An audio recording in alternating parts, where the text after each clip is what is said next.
J'ai 17 ans. J'étais dans cette école l'année dernière, maintenant je suis au lycée de Couture. Bon, depuis l'adoption de la Convention de l'ONU, de la Charte africaine des droits et du bien-être des femmes, notre pays a ratifié la quasi-totalité des instruments juridiques relatifs à la protection de la femme. Ces lois sont bien intégrées dans le code pénal, le code de la famille, la loi sur la protection des personnes, entre autres. Récemment, nos autorités ont fait beaucoup d'efforts en ce sens, comme le retrait des femmes de la rue, qui par ailleurs a été accéléré par le contexte de la mendicité. Bravo. Mais malgré tous ces efforts, on constate des lenteurs dans la mise en œuvre. Certaines lois sont votées et non adoptées. D'autres sont adoptées et non appliquées.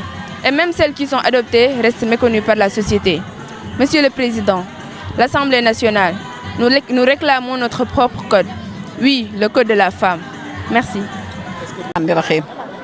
C'est l'honorable Khady Dieye, présidente du comité consultatif départemental des femmes de Guédiawaye, présidente maison Mantoulaye Diène, point focal intermonde, présidente secrétaire pour nous tous. Activité bi de comme ni ngeen ko waxee rek 16 jours d'activisme tey jii lañ ko doon tëj ñun ñu taamu bis bi di le 10 décembre ñu def ci nag lu am solo parce que booy organiser dara ci réew ta nga ni da ngay lutter contre la violence da ngay impliquer ñëpp fii defe naa ni gis ngeen fi ñëpp gis ngeen fi gouvernement scolaire gis ngeen fi handicapé yi gis ngeen fi jigéen ñi gis ngeen fi croix rouge gis ngeen fi imam yi gis ngeen fi délégué de quartier yi gis ngeen fi préfet gis ngeen fi police gis ngeen fi ñëpp ku ma fàttee lim nga baal ma mais ñëpp fi daje ndax boo nekkee si dëkk di am looy xeex bi boo bëggee mu am gëdd da nga ciy impliqué ñi nga ci war a impliqué ndax wax nañ ko sànq violence bi mi ngi ci biir kër yi waaye nëppal bi mooy problème bi sànq li nu wax daw na yaram yow génnoo biir kër maam ja ca biir kër ga di la violé wala papa ja ca biir kër ga di la violé te soo waxee ñu dóor la duñ la nangoo comprendre na ñuy déglu xale yi parce que xale yi ñun ñoo war a wax ak ñoom ñun suñu waxul ak ñoom duñu gis ko wax ak ñoom kon il faut ñuy wax ak ñoom lii nag du commencement tey dañ koo commencé depuis 2 ans ngi nii xuma 3 ans ñoo ngi ci te dañ koy continuer nag duñ ko bàyyi njeexital bi mooy rek ñu comprendre ba ku ci am problème xam nga boo gisee police ñëw teew ku am problème bu ko nëppal sa kër yóbbu ko police njeexital bi mooy xam naa ne ñi fi teew ak ñi nga xam ne dañuy déglu média yi ñëpp xam nañ ne jigéen ñi jóg nañu taxaw nañu takku nañu pour lutter contre la violence faite aux filles et aux femmes. mooy li ma la wax dama la ne da ngay jege sa njaboot di waxtaan ak ñoom te bàyyi xale bu jooyee rek nga seetaan ko mu jooy da nga koy laaj lan lay jooy ndax xam nga xale bi nettali fii léegi di yóbbu añ maamam di ko violé ba nangootu la dem ñu dóor ko ni dafa réew déglu wuñ ko jaboot day déglu doomam doom yi ñun ñoo war a waxtaan ak ñoom muy doom ju góor ji muy doom ju jigéen ji soo waxtaanee ak moom xamal ko boppam mu xam boppam te ku xam sa bopp doo am problème xale yi dañ leen a war a delloo ca ca démb ñu xam fi nu bokk soo xamee fi nga bokk doo def lu ñaaw doo ko wax te à bas âge ñu di leen ko def éducation boo xam ne bu nu juddoo ba ni ñuy màgge lañ leen di éduquer ci ni nu bëgg di autorité yi moom daan yi nan koy def nan ko appliquer nanu appliquer daan yi gën koo mettil ndax li nu def sax dox nañ ci ay jéego mais dañu bëgg ñu dolli ko yokk sécurité bi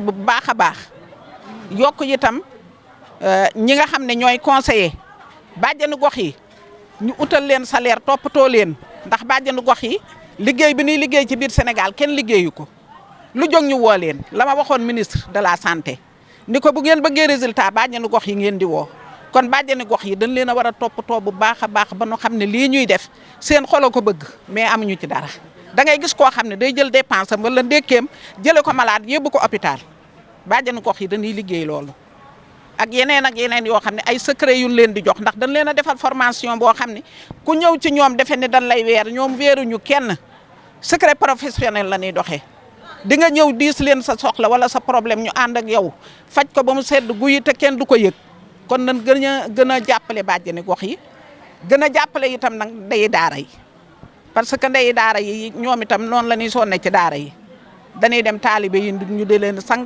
di leen toppatoo ku ci feebar ñu faji la kon ñooñu danoo nekk ay couches yoo xam ne bu nu nekkee ci réew borom réew ma da koo war a yëg leen di leen toppatoo wax ñu ay forum rek lu ñuy def déedéet dan ne nan wàcc ci daara yi nan wàcc ci bàjjeni gox yi nan xool dëkk bu nekk la fa ne nan ko xool waaye toog rek def forum bu mag ñëpp ñëw ñu wax benn journée ñu ne jeex na déedéet nay am suivi colloque yi niy def nay am suivi conférence yi niy def nay am suivi ndax ñu ko suivre ñu ko mën a suivre ñu ngi taxaw ci liggéey bi te fayu ñu leen dara.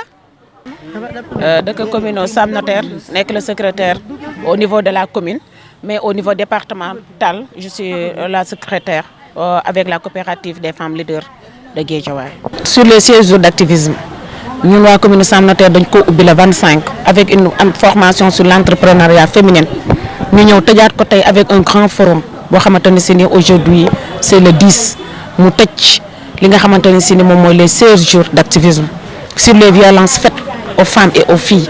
Mais nous aussi, aujourd'hui, notre slogan, c'est d'éradiquer complètement les violences faites aux femmes et aux filles.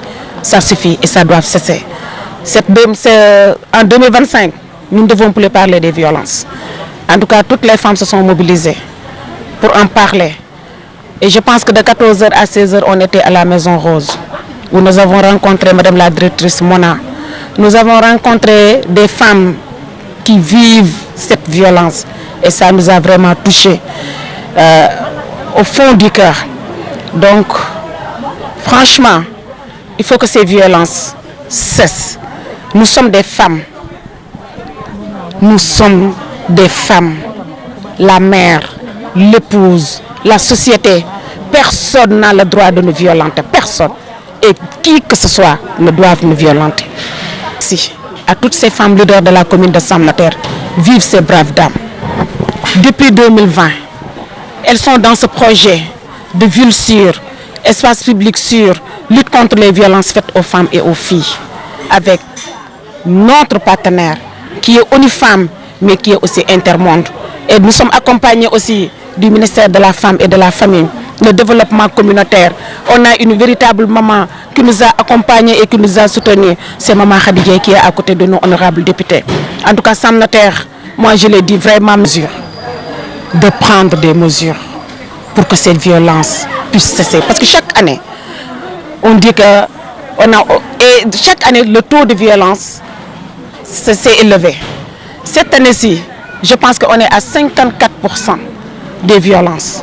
Chaque mois, chaque jour, chaque seconde, ça augmente. Et vraiment, nous disons au gouvernement sénégalais de prendre beaucoup de mesures. Les mesures? Voilà. Moi, je pense que les mesures, il faut que les femmes soient autonomes. Il faut que les femmes soient autonomes. Il faut les encadrer, il faut les accompagner. Il faut qu'il y ait un suivi. Vraiment, je pense que le gouvernement sénégalais, en tout cas, nous devons, même au niveau de l'Assemblée nationale, vraiment de voter la loi, de ne plus violenter aucune femme et aucune fille. Raison pour laquelle aujourd'hui, on a invité tous les groupements scolaires de 9 ans jusqu'à 24 ans, pour au moins aujourd'hui qu'elles viennent écouter et participer à ce forum. Aujourd'hui, on a donné à nos filles la parole de s'exprimer et de se dire non aux violences faites aux femmes et aux filles.